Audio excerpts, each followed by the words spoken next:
అరుదుగా ఉండే బంధం వీరిది. ఈ తమ్ముడే తన అక్క కమ్మై లాలించే లాలించే, అక్కకే తను కన్న తండ్రై పాలించే పాలించే.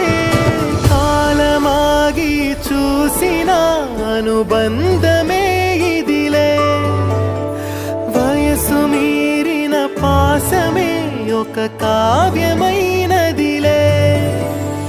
రేపలా ఎప్పుడు కంటి పాపగ కాచులే.